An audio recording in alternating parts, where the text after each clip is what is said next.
Give me a beer. Right behind you. Get yourself a beer. Hot blonde. Welcome to Garke Barke. Howdy. Episode 7? 7, yeah. More or less. The numbers don't really matter anymore, I guess. Not really. We're enjoying a beer. Yellow, much like the cloak of Sir Gawain. It's called Hot Blonde. Mango habanero.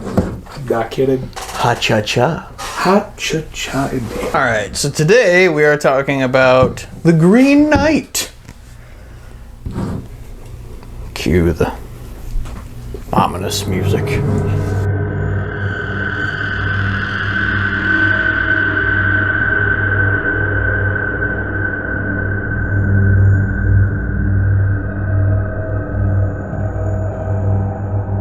So The Green Knight was directed by David Lowery and starring Dave Patel. Dev.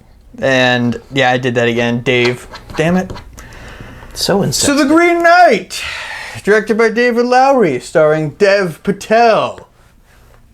I'm not even gonna try. And I'd have butchered that immediately. what, making it Dan instead of Dev? I would have never got through that last name. Dan? Yeah. You said Dave. Oh, well, whatever. You don't even... You don't know. You don't know. You fucked up your fuck up.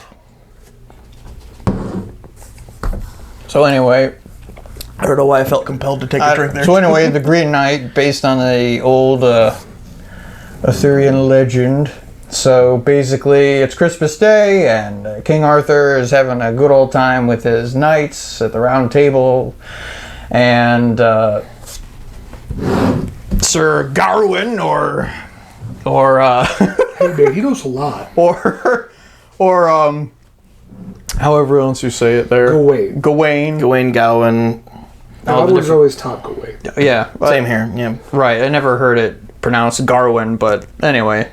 So Young Garwin here. yeah. So they're all sitting around Christmas Day celebration. They sit down with young Garwin, and they're like, "Hey, why don't you tell us about yourself? Because I would like to know thee." You ever think the guy who like went and got him's like, did he eat garlic bread? He's old. He's really old. So there they were. And then suddenly, poof, the Green Knight comes in through the doors and presents the challenge, which is... By all means. Basically, he says, "O greatest of kings, let whichever of your knights is strongest of will and wildest of hearts," or something like that. Fiercest. Fiercest, yeah. Let him come and play this game where basically let him strike a blow against me, be it a, cut anywhere, even a check on, or cut on the check, is what they say. And then in a year's time, Christmas hence, let him come to the Green Chapel 6 days to the north, and the Green Knight will repay the blow in kind. The exact same blow, same intensity, same everything. And then when all is said and done, we will leave as friends. And then Dev Patel, or Sir Gawain, says, "I'll do it." Yeah, basically, King Arthur's like, whoa, man, if I were just like 6 years younger, I'd fuck you up. But he's like, but I'm old, so I'm not going to hop over this table because I'll break something. Any of my buddies here want to do it? Anybody want to fight him? And everybody's like, "No, dude, he's big and voiced, and he's And voiced green. and he's voiced by Ralph Ineson, so it's scary." In defense of the Knights of the Round Table, he didn't speak at all. Right? Yeah. That's right. He spoke through Right. Guinevere. Yeah. He handed a letter. Guinevere read it in his voice. A very fearsome appearance for a foreboding opponent.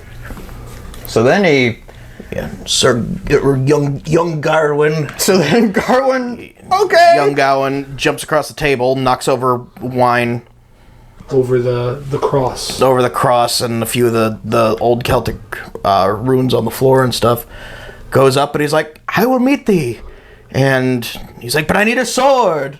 And everybody's like, "Dude, I ain't giving him my sword. He's going to die." And then King Arthur, like, here, Garwin.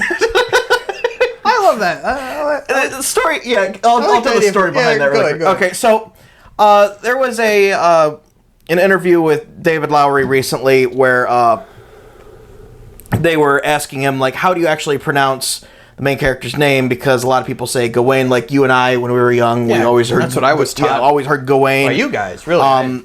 Most of the people in the movie call him Gawain. That's probably more accurate for a Celtic... But for a Celtic pronunciation. But then Sean Harris, who plays King Arthur in the movie, just out of nowhere, is bring young Garwin here.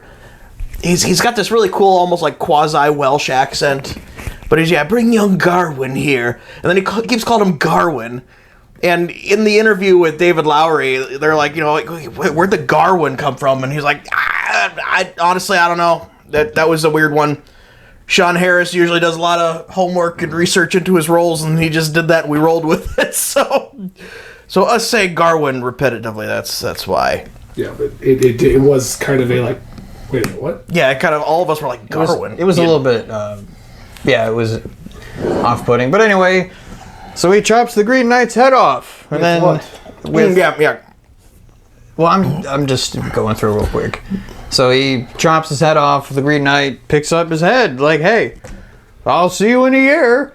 And then Sir Garwin sets off on the grand adventure to, get the blow repaid and whatnot. And there you go. One important thing I think that was kind of foreshadowing it, that you could tell that Arthur saw through more of this than others, was when he hands Gawain the sword. He says, "Remember, it's just a game." He picked that out of the words. Mm-hmm. So he knew that this knight was not here to kill. Don't fucking kill him. Things more or less play carefully. Poke him a little bit. Well, it's a game. This is not for honor. This is not for land. This is not for privilege. It's a game. You play games to win, but they're still games, right? You don't kill a person. It's meant to be fun. Exactly. You'll kill a person over a game. Maybe you guys can shed more light on this, but apparently that was a thing. There was the beheading game back when, I guess, and this was sort of taken from that.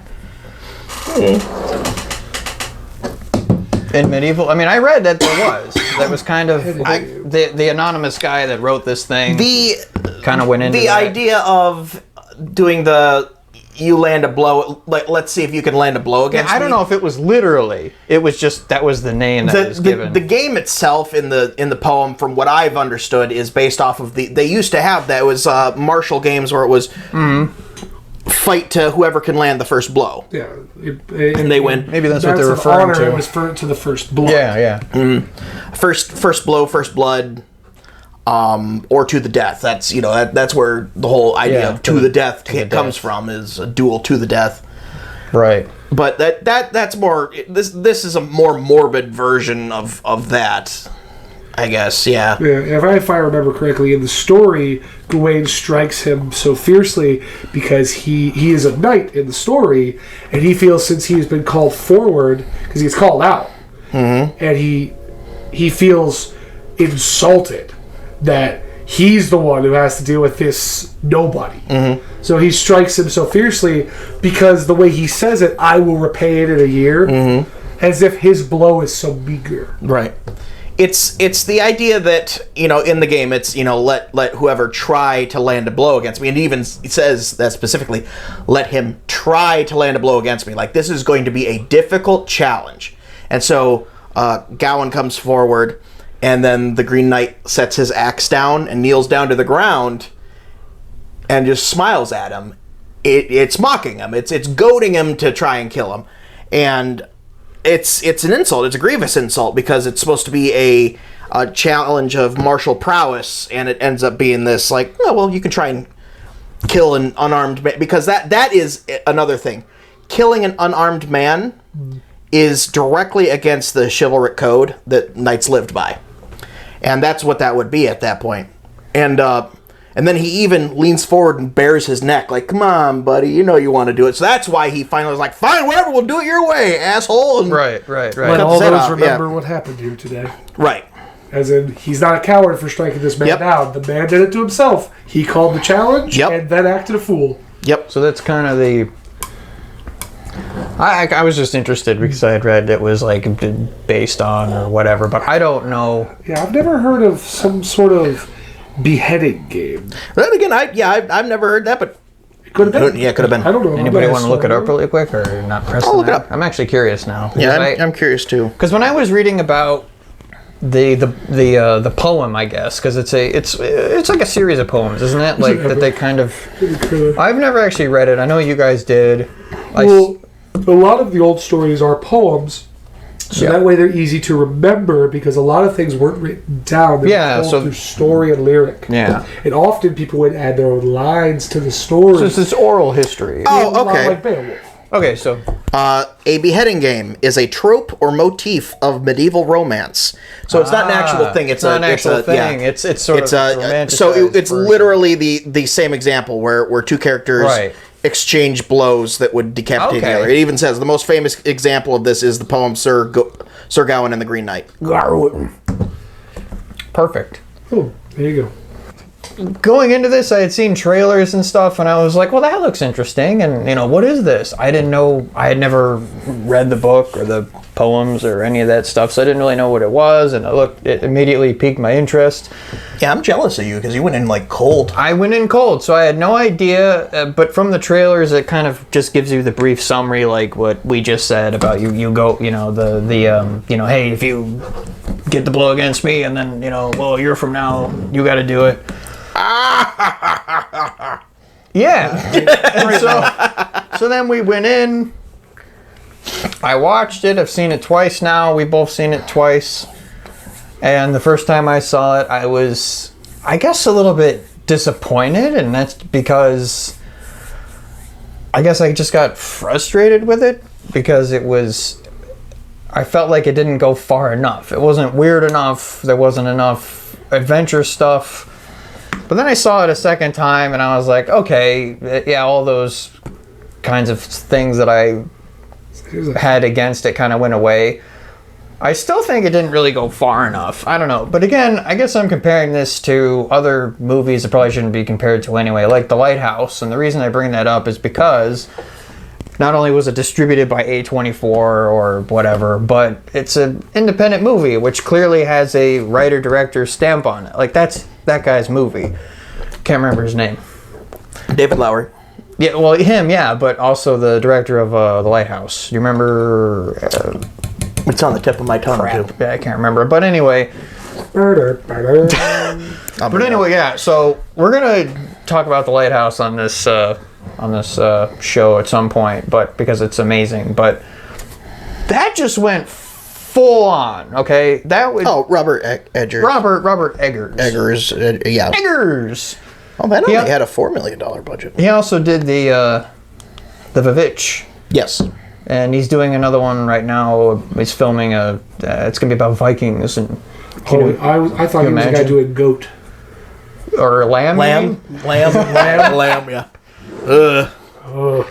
That looks bizarre, but anyway, I guess so that's why I kind of keep. But I guess The Lighthouse was more of a dark comedy. This is not a dark comedy. This was taken super seriously. The Green Knight was taken super seriously. There's clearly a writer-director stamp on it, and so I appreciate that. I love that. Why'd you spill your beans, Garwin? Why'd you spill your beans? Young Garwin, you've spilled your beans. Oh, he did spill some seeds, so to speak. There was spillage. He got some sticky situations. But yeah. Come on. Like I said, the second time, for whatever reason, it seemed like it just. Maybe because I knew more of what I was getting into. You're hard pressed to shoot that one out. I don't know, but I love it. I mean, ejaculation. Come on, you don't work for it. Garwin didn't, but you do. I do want. Well, at one point he ends up in a house that seems like it's kind of Cool. haunted. We don't know what's going on. We got your going into it, how you felt about it. Yeah, so to sum it up, I love it. I think it's great and unique, and they need to make more movies like this. Yes. But I guarantee you 90% of you will hate it. But that's just the way it is. It's very niche, yeah. Because it's not a superhero movie. There's no massive battles or explosions or CGI. Very little action. It's very much just a character study, and it's weird and interesting and dark. And it's, yeah, I mean, the brightest shot, circling back to when Arthur comes out, which they never say his name, he's just referred to as the king, really. Yeah. He comes out and he's like, "Here, Garwin," and pulls up Excalibur. Also not mentioned. Well, also not mentioned, but you know what it is immediately because the shimmer off of the blade and the weight behind it. Yeah, he's a frail older guy, but also the weight behind it, the music, and everybody's and that's instantly hard. Yeah, yeah. It's that's the brightest. At it. Yeah. I think I'm correct. That's the brightest shot, like the most well lit shot.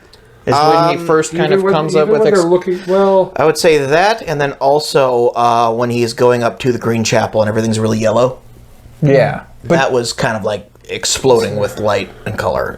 But definitely like a more focused... Yes. Light, I guess, like shimmering off of it and whatnot. And you immediately know what it is. You're like, oh, okay, that's Excalibur and whatnot. And legend proceeds. Yeah. Legend proceeds. So yeah, that's sort of my... quick take on it, I guess, without going into any breakdowns quite yet. I insist. All right.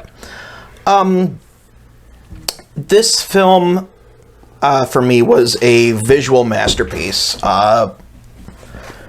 Yes, it had some issues with timing and stuff like that, but visually, this thing was just one of the best looking movies I've ever seen. And story-wise, it was great. This movie is amazing. Very niche, very artsy-fartsy. But just the use of visuals and metaphor, using color, bright reds and yellows. For a movie called The Green Knight, they intentionally limited the amount of green you could see. That same interview, he was talking about how even when green is shown, it's usually blown out either towards blue or towards yellow. So that it wasn't like, hey, the Green Knight, you get it? But I described this movie the day after I saw it the first time as basically... Hey, the Green... Sorry. Yeah. It's basically like... tonally like a Grimm's fairy tale on shrooms. Which the originals were. Yes, but it is... out there. Like it is weird. I agree it could have gone further, but it's maybe I've just seen a lot of weird movies. I mean, I feel like it was the way they use the weirdness though. Yeah, don't weird. Don't out yourself like that. Weird. Man. The brilliant minds that brought you Garkehouse. The brilliant minds. The masturbator. Yeah. Dear God. But no, they used the weird the same way they used the color to heighten certain scenes. It was like each scene was put together like a diorama almost. It's great, and a lot of the scenes really dragged on, and the second time seeing it I was able to actually really appreciate that because it adds this level of tension where you're what's gonna happen next, it's great. It really is cool. They stayed very true to the source material while still deviating to tell the story that they wanted to tell. I want to see more Arthurian legend films going forward because this is awesome. Well, they're still relevant, I guess. Yes, I mean they're timeless stories. Mm-hmm. So is this sort of a because this is a myth, but I mean, is it or a fairy tale? I guess. I mean, is it a fairy tale or is it like a fable?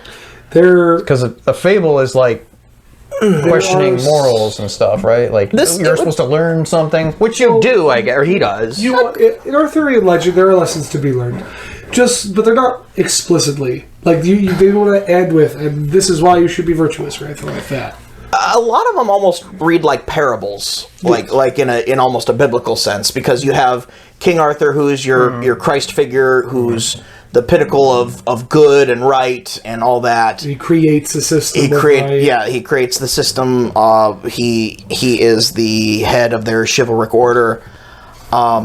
So a lot of them, it's how to be good and just and honorable. This one deals with honor and honesty. Oh, absolutely. Speaking of Arthur being a Christ figure, in this one we got to see an elderly King Arthur, which was really cool. It's elderly, kind of sickly looking King Arthur, and he just brings this charisma to it where he says very little and it's very frail, but at the same time he's got this presence of this character used to be a badass back in the day. Everything he says has weight to it. Yes. I mean, maybe that's even you got to give credit to Sean Harris. Harris, yeah. He also played. I saw him. He played like an assassin in the Borgias TV show. That was great, and he was the bad guy in Mission Impossible 6 or 7. I don't know. But yeah, anyway, all in all, fantastic movie. Great fairy tale, which you don't get dark fairy tales in movies much anymore. Not to this level. Not to this level, right? Even in like the literal sense, where it's the night. Yes. Because I mean, the lighthouse is a fairy tale for all intents and purposes. Lovecraftian Right. fairy tale. Or just Eggers. Just like to think that Eggers has like a dock somewhere where he sits on like a rock. Hark! His neighbor's like, goddamn, Eggers is back there. We're gonna have to, we'll have to dedicate a whole episode to that or whatever. Yes, absolutely. But yeah, it's great. There was a lot of really cool, long, drawn out soliloquies and monologues, which were great. Wow! You was breaking out $5 words. Breaking out the big words. That's the one. That almost at the same time. Wow.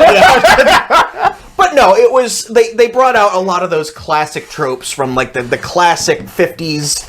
The sword and sandal movies, the knights in shining armor movies. It's really cool because this was almost like a throwback to, the golden age of Hollywood in a way. Certain bits. I mean, the cum rag wasn't, but that brings up history of film. So on that note, you take a joke about greasing the wheels of industry, but hey. I find this movie perfectly encapsulates the grim darkness of a true fairy tale, depicting horror and the nature of the human spirit, whether how far it can be pushed through fear and how quickly it can be twisted through desire. Gawain is a wonderful character to take us through a multitude of different scenarios where he is tested not only as a person but as a symbol of a knight. All throughout the movie, people mistake him for a knight. He's a knight, he's a knight, he's a knight, even though he says he isn't. He doesn't say this because he's not a knight. He's been knighted. Not officially, but he's given his armor. He, in all intents and purposes, is a knight and will be knighted when he comes back. But when he rides out and he goes on a quest, he is a knight. That's what knights do.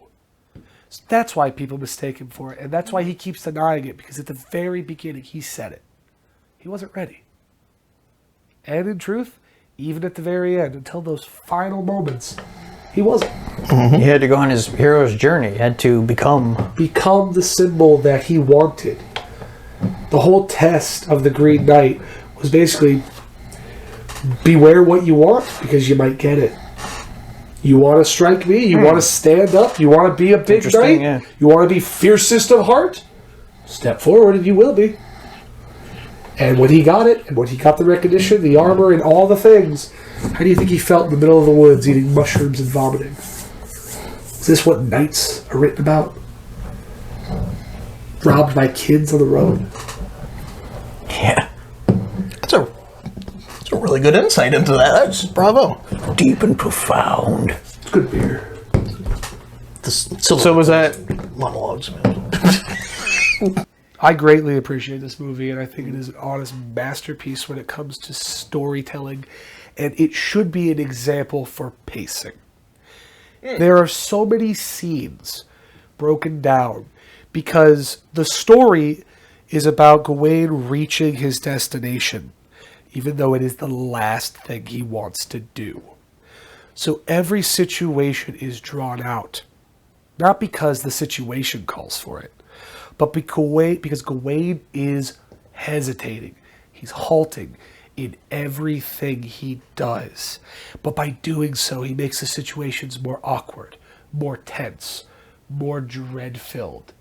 He eventually has to bite the bullet and step forward. And he learns that lesson only at the very end when faced with the end of his journey. There is no more time for delay. The movie is fantastic, though it is morbid, dark, and truly encapsulates horror in its dread. This won't jump out and scare you, but it'll make you twinge. Yeah. In your soul. There's one scene where, I don't know if I want to give it away. I mean, I guess we've already put spoilers up. Don't give it away. Okay. The jump scare? Yeah, the one. Is there a jump scare? That kind of, I guess, could read as a jump scare. You mean where he's like... Yeah. Yeah, because I audibly, I went, oh. Yeah, that's close enough. Yeah. That's as far as they caught with this movie. Yeah, and there again, like you said, there's something to be said about pacing, and that wasn't... Pacing was never an issue, and I don't mind a intentional pacing, where this isn't... Yeah. Like in any other movie, you would have been right to be upset with the pacing and the slowness of you couldn't do a popcorn movie that way. You got a popcorn movie. This is not. It's like every 3 seconds, I think there's a cut or something like that. The long pans, the heavy holds, the silence of the scenes really encapsulates how alone he feels, how dreadful, how fearful of the next moments he has. He is scared this whole movie. From the moment he leaves to the moment he faces his destiny, he is scared until the very end. There's an ambiguity to the character almost, where he doesn't know how to identify himself. Do I see myself as this great knight, or do I see myself as this sniveling little dude who... Boy, dude got over his head. Yeah. Well, and to your point, the characters in there keep saying, "You're no knight, sir." Yeah, exactly. You're no knight. But actually, in the whole encapsulation, the beginning is perfect. Because the beginning is set up, there's just a shot of, it's like a farmhouse, and then in the background is a barn that begins to slowly burn. As they keep cutting back to it, there's more and more smoke. And then there's a gate right over here, and out comes like a maiden and a guy, and you're like, okay, well, we don't know yet, but he helps her up onto the horse, or she gets on the horse, either way, and then you hear voices like, whoa, whoa, and he just grabs the sword, and then like, oh, he is a knight. He's going and doing the fairy tale thing. He's going and being the knight. Shring, I will defend you, babe. You know, and then you slowly dolly in through a windowsill. A whorehouse window, yeah. And you land on Garwin, and he's just sleeping there, and he's awakened by the horror that he's hanging out with. And you're like, okay, so we've set up the pacing, because that first scene is like super grindingly slow. Like, it's just like a goat messing with a duck or something. I gotta say, the geese biting that goat, you know for a fact that cameraman was just like, oh, yes! Yes! Like, how are we catching this? Yes, cool, awesome. We found the one goose and the one goat that hate each other in this whole area. Right. And that set the tone to the movie. We were like, okay, yeah, like we kind of knew going into it what kind of movie it was. So that helps. But then you see, he's on the inside looking out, like, okay, well, yeah. So there's the knight thing that he wants to be. I mean, he does want to be a knight, but I guess he's kind of hesitant, because even when he's walking down the hall, you got the lady that's like, "You a knight yet? You a knight?" And he's just like, "Well, not yet, but I got plenty of time. He's again. So all that, to what you were saying. Well, like what you were saying, he's hesitant to grasp it. He knows what he needs to do. He's afraid to take that extra step. Exactly. He wants the honor. He wants the prestige. He wants the recognition. But is he capable of holding the responsibility of it? This story, the original poem and everything is it's about honor and honesty a lot, but it's also the fact that true courage isn't not being afraid. True courage is being afraid and doing it anyway. Because he knows he's going to lose his head. Yeah. Yeah. And there's no one to blame but himself. Mm-hmm. He allowed himself to get goaded on and attack an unarmed man. Feeling the pressure. Mm-hmm. And they were hard partiers, those guys. Come on. Get over there and do it. No, I don't know.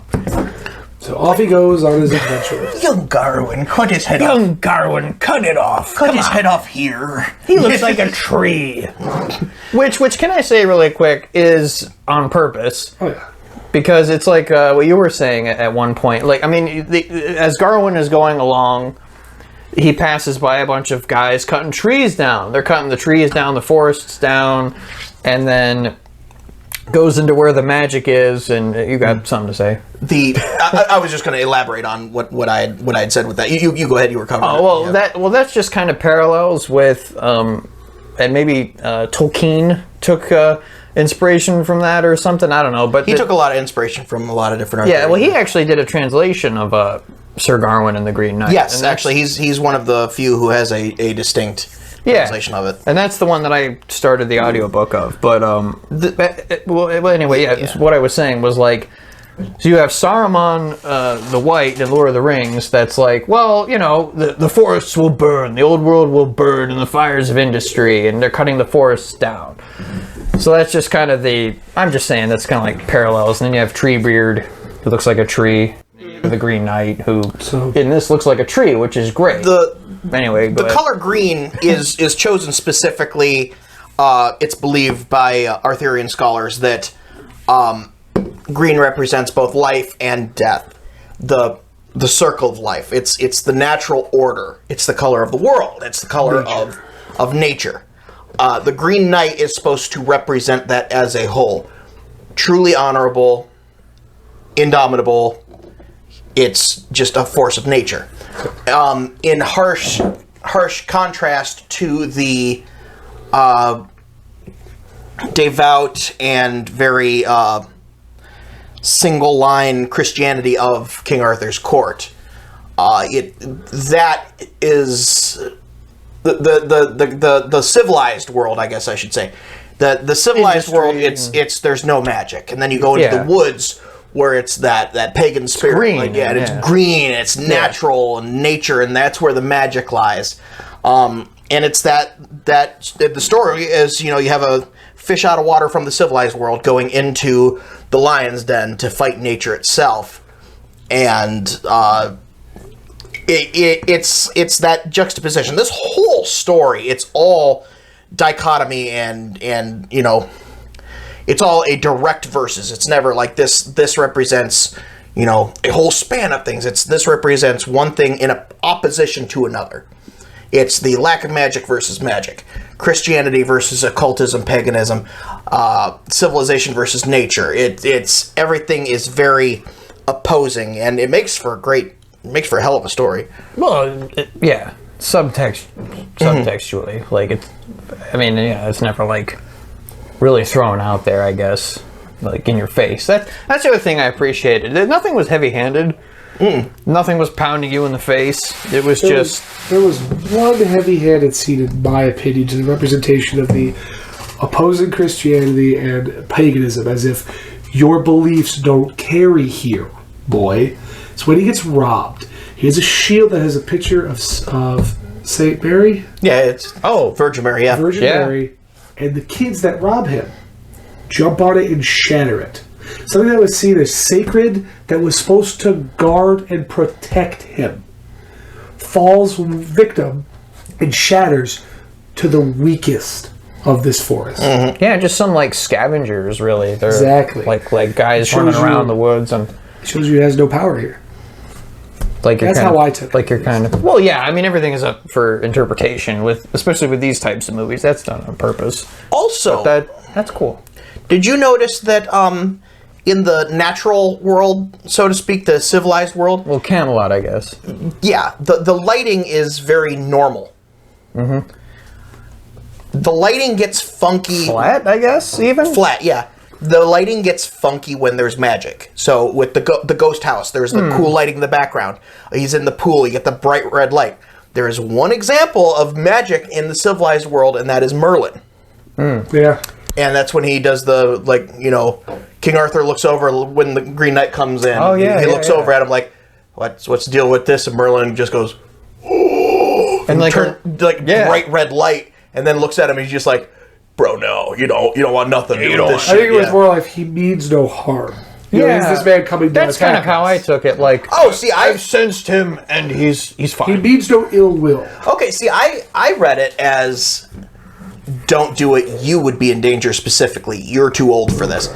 So this movie has a lot of points that are open for personal interpretation too. It could have been both. Could have been both. Yeah, Merlin was known to give things that meant many symbols that meant a lot. It was that knowing look and a slight shake of the head, and it had a lot of gravitas. That actor's been in nothing else before. Emmett O'Brien. I don't know who that is. No, he's never been in anything. That's his first role, and he's got some just a few times they show him. Very expression, like great expressions, and it's like he's got some weight to him. Like, well, what was the budget? It's also $5 million or 15 million? 15 million. 15 million, so they probably just, like, all the knights, they're just fellas that they found probably at whatever town they were at. Like, I bet that they were actually like B or C tier actors or stuntmen that knew how to realize that when the camera's rolling, regardless of where you are, you play your bit because you never know. Mm-hmm. And you can always go to wherever your local population and be like, hey, we need guys with beards, we need tall guys, short guys. Yeah, whatever. And they the village. We need village people. Yeah. So, there you go. So is there any point we want to talk about specifically in the film? The Winifred, Saint Winifred, right, was added. That's a separate story that has nothing to do with it, right? You want to take this one, or you can, because I actually don't remember Saint Winifred. Okay. Saint Winifred, that was the ghost house. Yes, I did the scene, but I didn't remember the story. Okay, like I said, I read that article with David Lowery, and then I did my own personal research inspired by that. Basically, that story was not part of the original poem, but they wanted some cool, spooky shit, and they actually took from a... some of my favorite bits. They borrowed from a Welsh-Irish myth of Saint Winifred, who she was a devout Catholic and was betrothed to be wed, and she decides she's going to give herself to God and is going to become a nun, and he's not too fond of that and beheads her. He takes her head outside the house and throws it into the yard. Where it lands, a spring wells up, and later on there is another Saint something or other, some dude, starts with a B. He comes in, retrieves her head, and brings her back to life, or to peace. It depends on the version of the myth. But they wanted some cool, spooky shit, and honestly, it fit like a glove. It was... You would think it's part of it. Yeah, it fit very, very well. And damn, that was well done. And I didn't know any better, because again, I haven't read the poem or whatever, and I thought it all... And actually, the actress that plays Winifred then was actually, she was the one of the villains in Solo. She was Enfys Nest, or however you say that. Yeah. The kids that joined the rebellion or whatever. So I know I had seen her face before. Yeah, that actually that bugging me. Rebellion, how are they the villains? Well, I'm saying I did this. You think they're the villain, but then you realize they're actually not the villains. Type of deal. You saw Solo, didn't you? Filthy Imperial.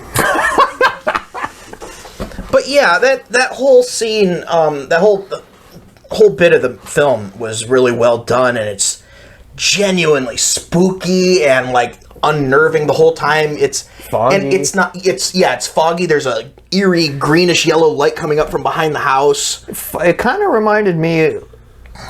They must have been I think they were in a stage somewhere, or a studio. It felt like a stage play. That's what I'm getting at. That had to have all been created. I don't know if you can just find that somewhere.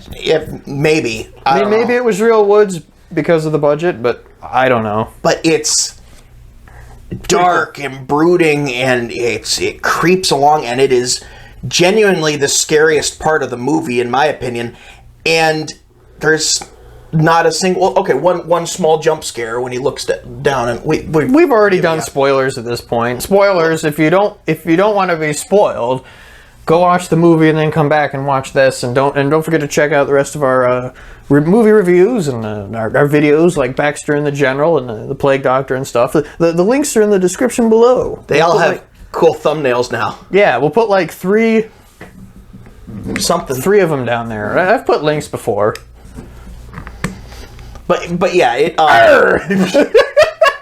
the use of color in that scene is great.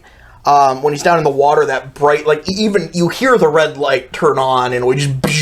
I guess there is. Really cool. And then the skull, even the skull they used, it wasn't like a normal-looking human skull. No, it was unnatural. This spooky horror, like, it was like something you'd find in a Halloween store. Yeah. Like, it was elongated and had weird teeth and stuff, and it was genuinely unnerving to look at. It wasn't just normal skull. Yeah, it was twisted and weird and funky and kind of dark gated, I guess. Yeah, we don't have the one skull down here, but no, yeah, it was almost like you take a skull and stretch it out. He didn't survive Mortal Kombat. No, Baxter and the General and the Plague Doctor. Well, anyway, yeah.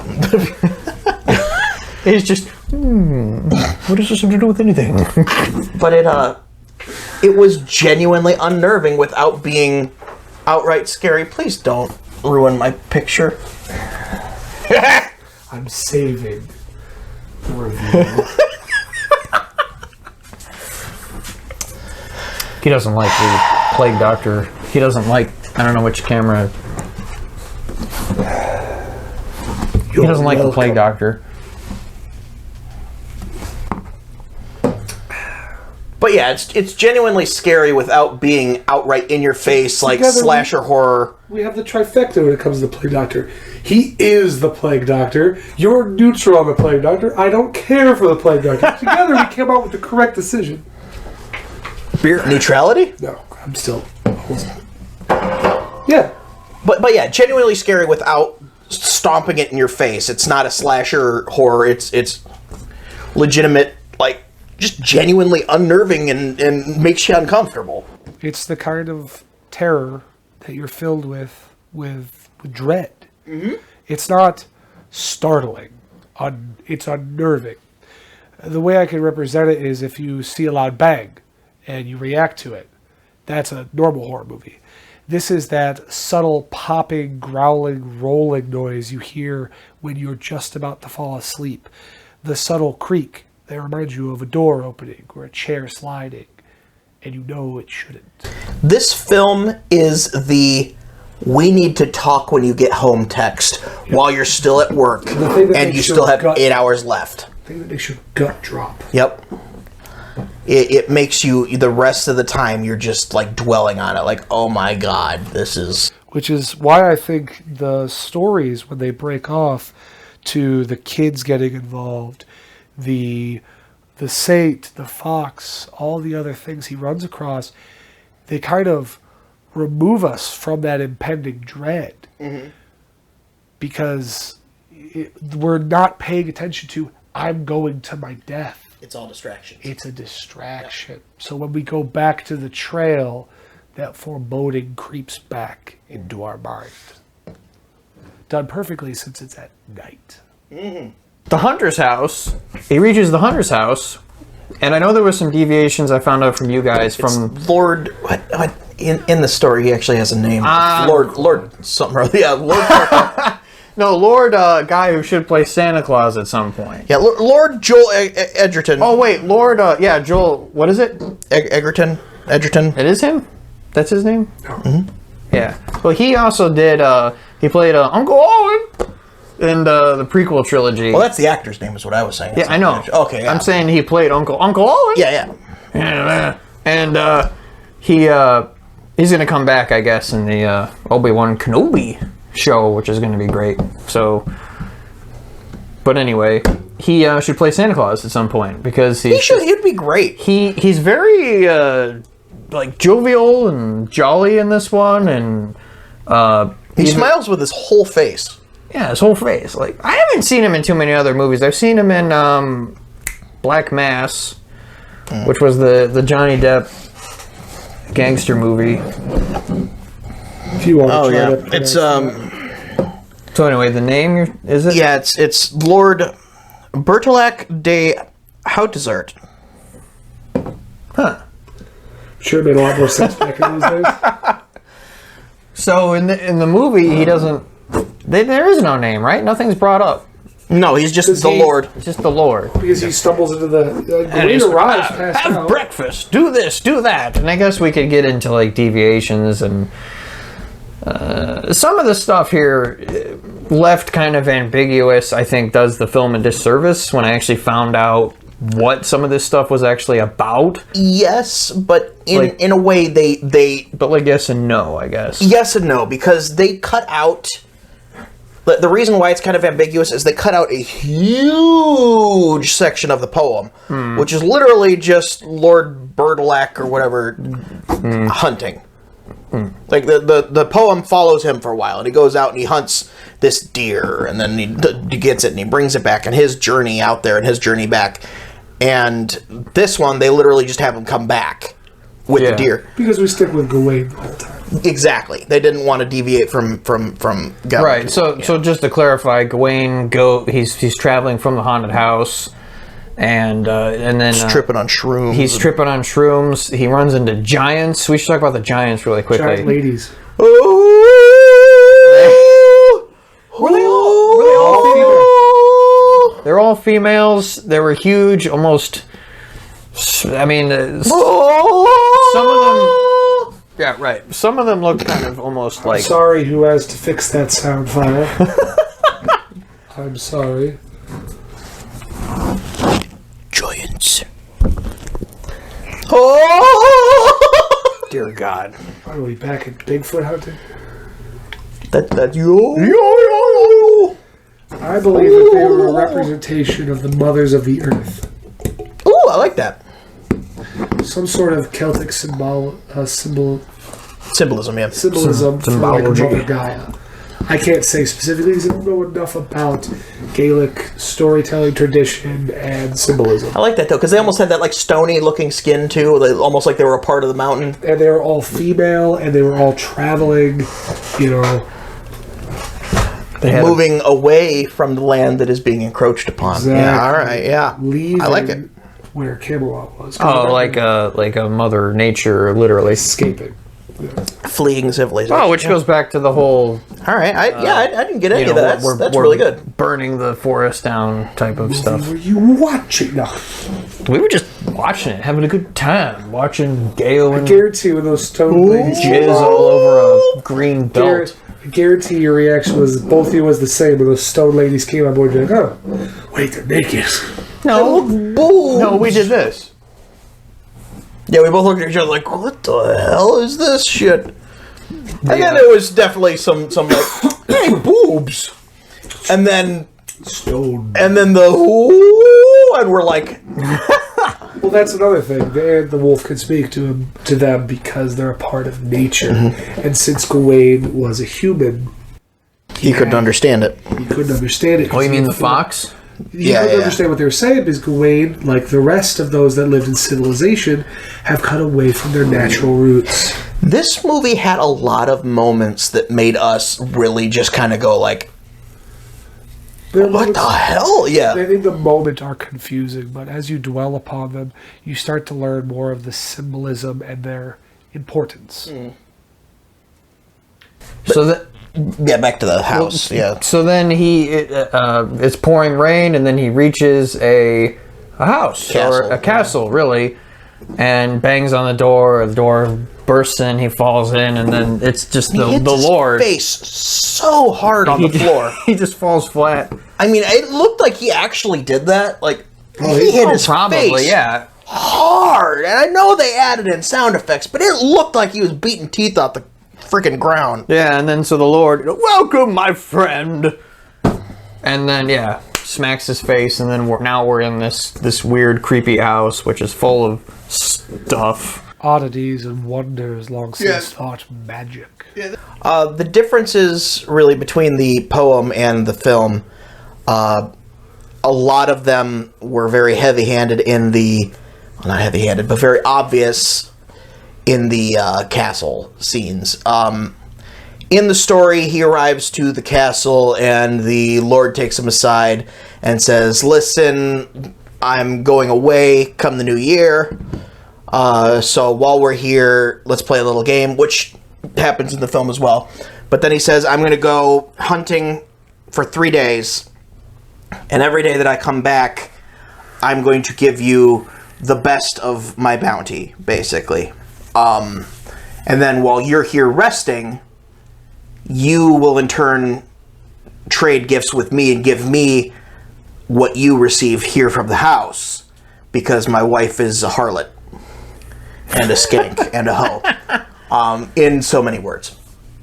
The first day, the Lord comes back with a deer, and this is after a day where the whole day long the lady of the castle is just throwing herself at Gawain, and Gawain keeps turning her down. No, this is not knightly. This is what a knight's supposed to do. And she finally convinces him to kiss her, so then he kisses the Lord. In the poem. In the poem, yeah. In the poem. And so then the second day, she's throwing herself at Gawain again, and they kiss twice. Pardon me. The Lord comes back with a deer or a boar or something. And Gawain gives him the 2 kisses in exchange for the deer or boar or whatever.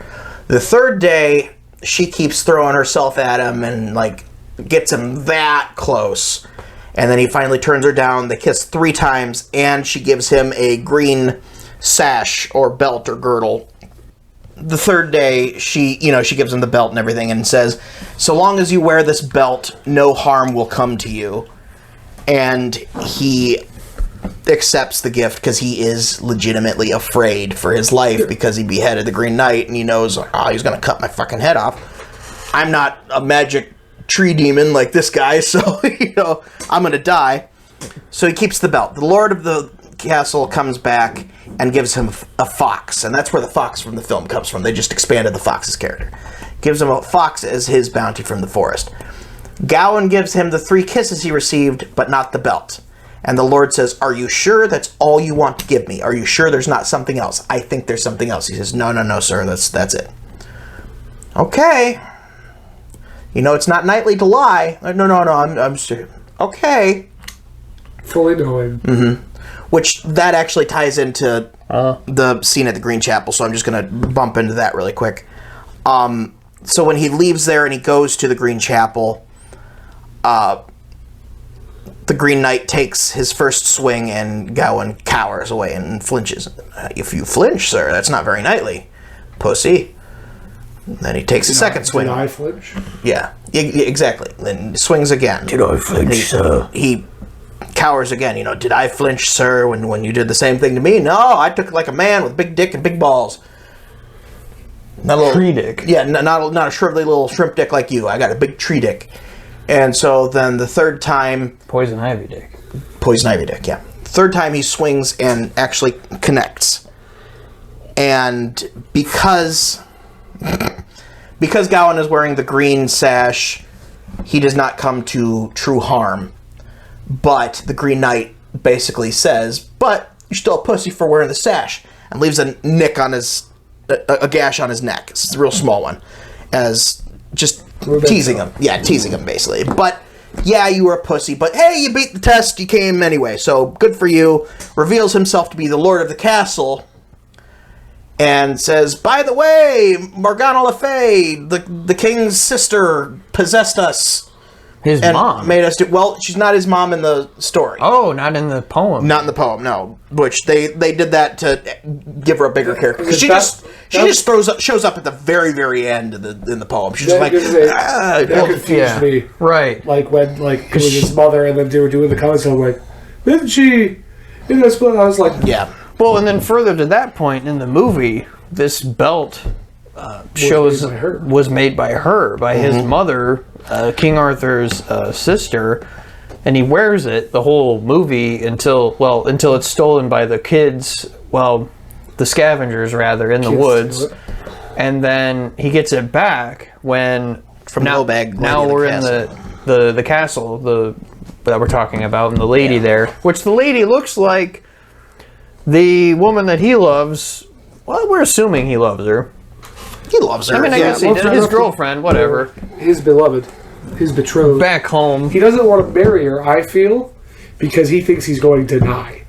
And he doesn't want to marry a woman just to leave. When there is that whole scene. That, and he also can't marry her Because she's going to be a knight. He's up here, she's down here. Class on the difference, social system. So, but there is that whole scene where it's like she's like, she's doing like the voice for him, like I'm gonna be your lady. You're gonna be my lady, and you're gonna be my man, and blah blah blah. I'll be a lady.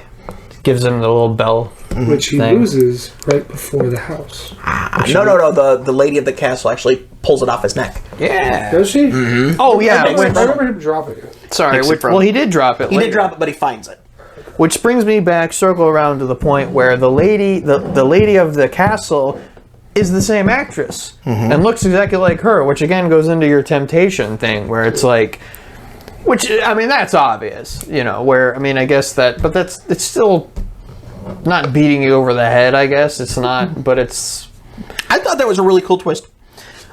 Back to the differences though, because that all ties into that. I think. In the film itself, they skip out a lot of that. Basically, the Lord comes back the first day after hunting, throws down a deer. Look what I got you. I got you this. Yeah. Because we're friends, we're buddies. And then for the trip home. Yes, for the trip home. Yes. Yeah. I mean, really, the guy needs to play Santa Claus. Go play Santa Claus, man. Then also there's the creepy woman with the scarf around her eyes that's obviously supposed to be a representation of Morgana Le Fay. His mother. Yeah, his mother. But possibly. Even touches his face the same way that she does. She's wearing the same headband that she wore at the beginning of the movie. Everyone's touching his face in this movie. Yeah. So then it's that night, that evening, the Lord of the Castle says, "Let's have a game. I'm gonna go hunting again," and blah blah blah blah blah blah blah. And so then, we're at the end here. Yeah. So then, basically, she jerks him off on a green rag. The magical belt his mother created, she ends up with it. I have a gift for you. I'm going to tempt you with it. And it's like, oh, you want it. You want this belt. She doesn't even necessarily jerk him off. It almost reads like she just talks him into orgasm. It read it to me like she got up on him. Oh, okay. Yeah, see, again, open to interpretation. It looked like they were actually having... It looked like when she put her hand over him that she had shifted onto the bed. Okay, but I don't know. He comes on this green belt, and then she throws it in his face. Well, not the cum, but she you're no knight, and he's just like, right. Oh shit! Yeah, the guy who should play Santa Claus is gonna be so pissed. Yeah. And he gets up and he runs over and he grabs all his shit and he grabs the axe and he runs out and he flees the castle. And then he's met by the Lord in the woods. Where are you going? Yeah, where are you going? You want him to be Santa simply because he goes, "And Happy Christmas," and that just went in your brain. Oh no, it lit it up in your brain. The older he gets, because your nose keeps growing, right? He's getting the rounded nose. All right, and that's what I took away from the Green Knight. This guy, we won't be there. Joel Egerton will be at the North Pole. Yeah. We're taking the Polar Express. Yeah. No pussy. Merry Christmas. We will have to do a review of that too. The Polar Express. Only if Tim's. Be content. Ooh. Look what I got you as this gift. And he's like, "No, I don't want any part of your games no more. I'm staying with your crazy ass." And, and he goes like, "Are you sure you don't have anything?" Which would have been a lot grosser if they had gone with the book story, where instead he goes up and kisses him. But no, so then the Lord comes down and he says, there is something, and I could just take it if I wanted to.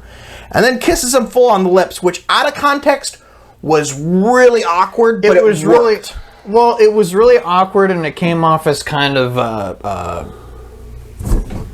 predatory, kind of. Very predatory. Like, he's also higher than him. Mm-hmm. And I had read some articles, that made this point, and I'm kind of parroting that, but basically, yeah, like, I could just take it from you. And it almost And it even was- puts Gawain in a position of the damsel in distress at that moment, because he even moves his hand away and says, "Unhand me, sir." And maybe that's like a because he's not a knight, like you're in the wrong role. You need to become that. It kind of emasculated him a little bit, you need to or become demasculated him. So that, but knowing the actual story fixed that for me. So I Yes. was like, okay, fine, I get it. Because in the film itself, I was like, What the hell? I'm not sure what. Why What? they kiss? That's an interesting choice. Yeah, that's what. And then he's like, yeah, stop, get away. And I was like, yeah, I don't know what. So He's trying to get what Gawain got. well, now that we know that, or I know that, but that. love See, it. all of that is missing. Whoa. I think the film would have benefited from that. But I What the guess. fuck is this wolf's gonna watch? This little fox. Ho ho! Ho ho ho! We're going to the North Pole. That's what I You're call going to my my North Pole. Yeah. God. Follow the map into my igloo. No pussy. There's a joke about coal here somewhere. As he heads onto a boat that will lead into the chapel, the fox tries to stop him. Because the fox knows that in his heart, And it's his mother's voice. it's his mother, Yep. that he will fail. Really? Yeah. His mother was the fox the whole time. His mother's voice. It's the fox, and it's also the voice didn't at the get that very. at all. It's also the voice at the very beginning of the movie. Where they read the beginning okay. the beginning lines of the poem. Did you get that, or did you read that? No, I got that. Oh wow, I didn't recognize it. It just sounded like scratchy. He at this point no longer denies what he needs to become. And this is significant of that. He steps away, or quite literally, out from the coattails of his mother and her power, Literally swings an axe at him. and faces his destiny. He rides a boat to the chapel and finds his horse. One nice relief before he must face... Does he find the horse after? Finds the horse after. Flashback. Yeah. After. Before, okay. And that's actually great because he throws off the yoke of protection from Exactly. his mother and what have you, and he's going to go face his destiny. And I'm a big boy now. finish his hero's journey and become a knight, become a man. And he faces the Green Knight.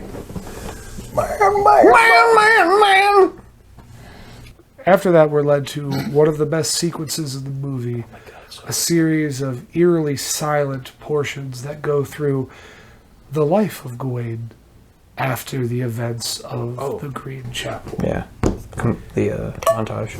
Which I noticed the second viewing, the only line of dialogue that is said during that whole bit is, "I'm a king!" Where the guy throws crap at The him. guy who throws poop. Well, so explain what that's all about, because that ties into the belt then. Gawain, after completing his task with the Green Knight, returns home and is honored by being knighted by King Arthur himself. He leaves in shame. Yes. Because he finally goes, "I'm sorry, I can't do this," and runs away. Yes. Yeah. But he faced him. Yeah. That's what he told everyone at Camelot. Yeah, that's what he told everybody, yeah. Well, in this false It is false. what would happen narrative, because he Exactly. sees it happen in his mind. Well, actually, no, he does face the Green Knight. He does, because of the way that story ends. He had to have faced the Green Knight where his when- head gets chopped off. when he takes the belt off. I think that was more symbolism than anything. I don't think so. I think as long as Okay. he wears the belt, no His- mortal harm will come his to him. head stays on. But when he takes the belt off, Yeah. the mortal harm comes. Yeah. So Gawain returns, and is knighted by his uncle, Uncle. King Arthur. He is then given Excalibur and becomes the next king. He has a son.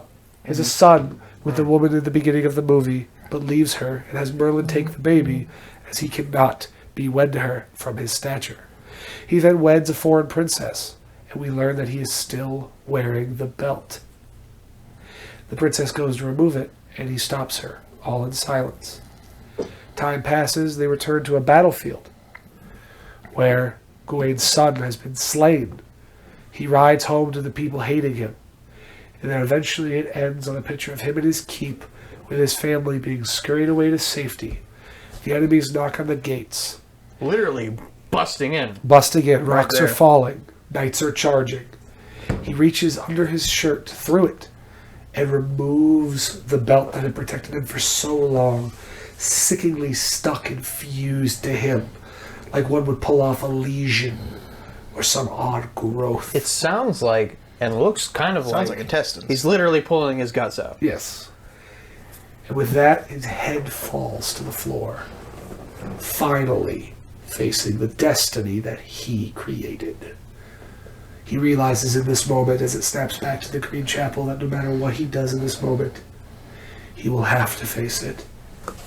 So he might as well do it as a man, here and now, as the knight would. Mm-hmm. And then, yeah, he takes the sash off, throws it down. He tells the knight to wait a third time.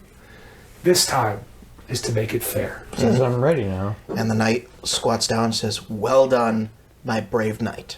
And touches him on the face the exact same way that King Arthur touched him.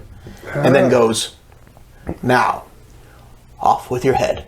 And then the movie ends. And you're left there like...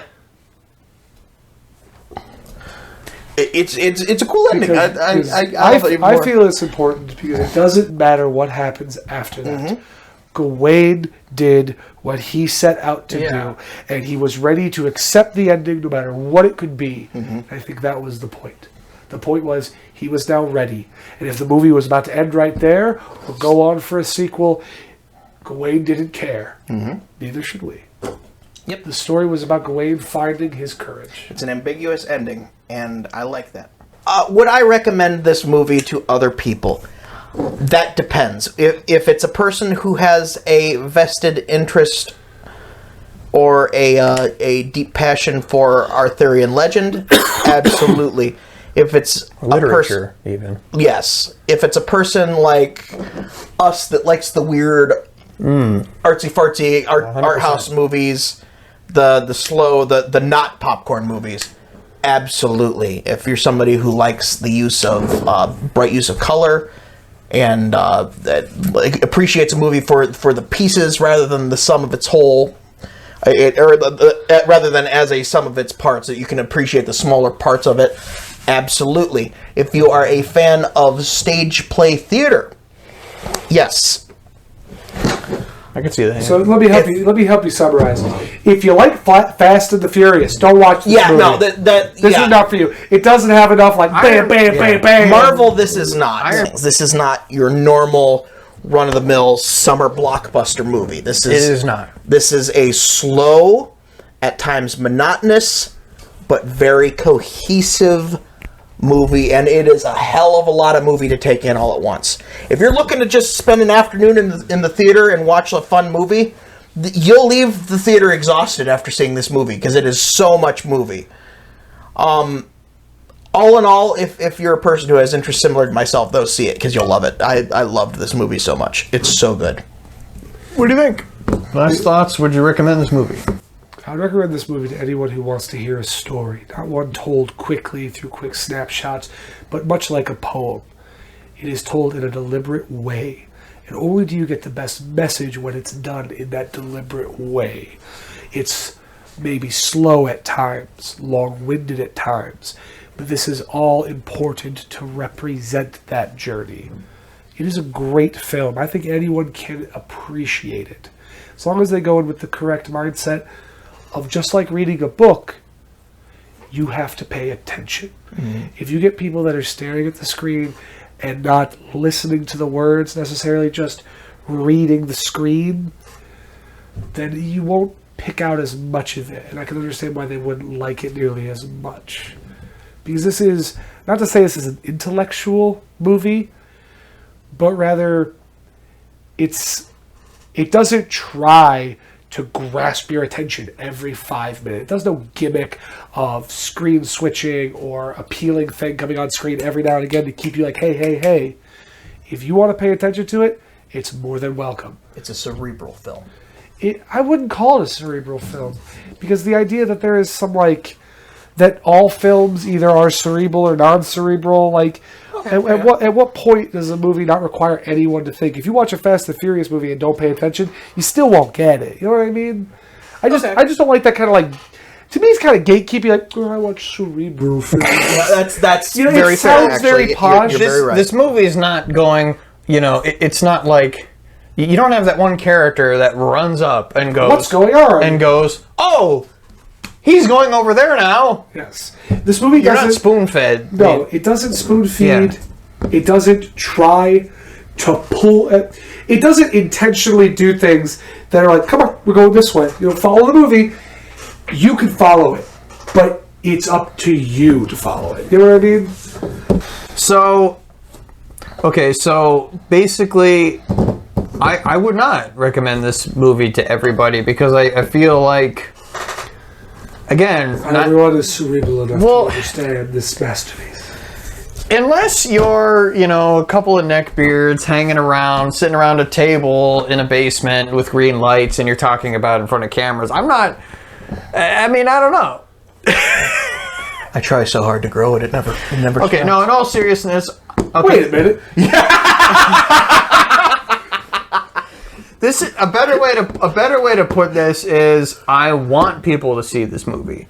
Just like I want people to see The Lighthouse or The Lobster or different or Dragged Across Concrete. All right, I want people to see these more independent movies that aren't mainstream, that value story, that value characters, that value artistry, the art of filmmaking, and it's sincere and intentional in everything that it does. And I want people to see these movies. So, but is that like a recommendation? Do I think general audiences would really get anything out of it? I don't know. I find often the reason movies have to be indie is because general audiences won't. Yeah, this is very, very niche, and I'm not trying to sound like a pretentious neckbeard or whatever. I'm simply saying this is niche. This is not a movie that they made to make money. This is a movie that they made for the passion of the art. It shows their skill. And yes, you got to show love to A24. Yes, It's like, hey, we will either they produce some and they distribute some. I'm not sure which one this was, but bottom line, they distributed it. They did distribute it. The producer was Leyline. Because they let the artist be the artist. I'm sorry, anything that's got the A24 stamp on, I'll watch. Yeah, same here. I give it a chance. Knocking it out of the park. Even if it sounds like something I would never like, still watch it. Exactly. Lamb. Yep. Oh, yeah. Well, there's a couple of them that A24 did before that my coworkers were talking about. Ex Machina. And there was. Have you seen Ex Machina? Nope. We need you to see that movie. That is so good. Ex Machina, The Lighthouse, Good Time with also Robert Pattinson, right? Yeah, Pattinson. The Rover as well, which Vivitch. is like an That one. Vivitch. Speaking of horror movies that aren't scary, because from a flashing shit at you and it's a psychological horror. Yeah, that one, you literally do watch it feel because of a graphical bullshit where they tried to get people to think it was The Witch. They put 2 V's. I refuse. I've said it in a previous episode. Your rating system and your approval system are baffling. So let me put it to you this way. I wouldn't recommend it to the general audience that wants to go out and watch superhero films. I wouldn't, because when I was leaving the theater, I got a couple of different responses. I got some people that were they were just like, well, that was bad. And then you got other people that are like, that is certainly the weirdest movie I've ever seen. So you're getting all these different responses, which is, I guess, kind of the point, really. But a lot of people called it boring and slow. And that too. Those people, in my opinion, and I'm not saying this as an insult, I'm saying this as a pure observation, I think they missed the point. It could also They were going into it looking for a movie that it wasn't. Now, let's face it, they're not as smart as us. They don't have neckbeards. Bullet! How dare they not watch a movie? I find that a lot of people, especially reviews I see on stuff, this happens in games too. People they take movies, film, video games, and a lot of other mediums, and they tie them with relaxation. And this is not a movie, like you said, it will make you exhausted, because this is not a movie you can relax to. It's not escapism? No. Maybe. I guess guess you It's could if you escapism. want to It's escape into a escapism for me. direction. It's you wanna- escapism for me. If you want to escape into a much darker story, yeah, sure, by all means. I didn't think of the lighthouse as escapism. I'll tell you that right now. I mean, but, well, that's I guess I don't that's spill my beans. Well, that's a whole other can of worms anyway. Just letting beans. movies. Spilling your beans, yeah. Well, like I said, I think a lot of people go to movies to relax and to be entertained.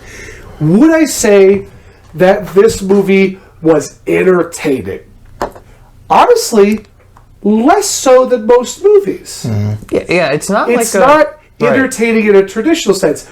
It's entertaining like the feeling you get after reading a good story. You know what I mean? When you watch a movie like The Avengers, oh, it's so entertaining. I feel so, I'm in the moment. I'm in the action. It's there.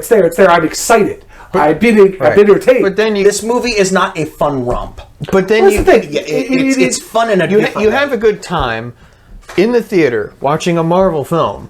I'll get it on video and like I don't even open them. I mean, it's like I actually got it perfectly here. This is not fun in the same way a game is fun, like a Marvel movie would be, where woohoo, I'm having a blast. This movie was fun in the same way that a bedtime story or a haunted house is fun. Well, in a way, I think when people go and watch a movie and they do it for relaxation, they don't want to put a great deal of effort into trying to understand the movie. Marvel movies encapsulate what a great, you don't need to fully understand every element of it, You got the plot, you know who the bad guys are, you know who the heroes are.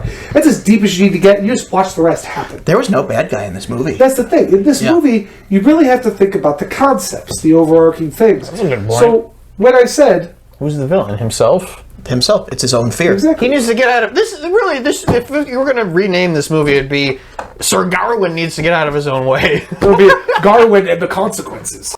Go check out our other stuff down in the description below. There'll be other description to there'll be a link rather in the description for another Garke Barke and then some other videos like the Plague Doctor and Baxter and the General. So yeah, have a good night, everybody.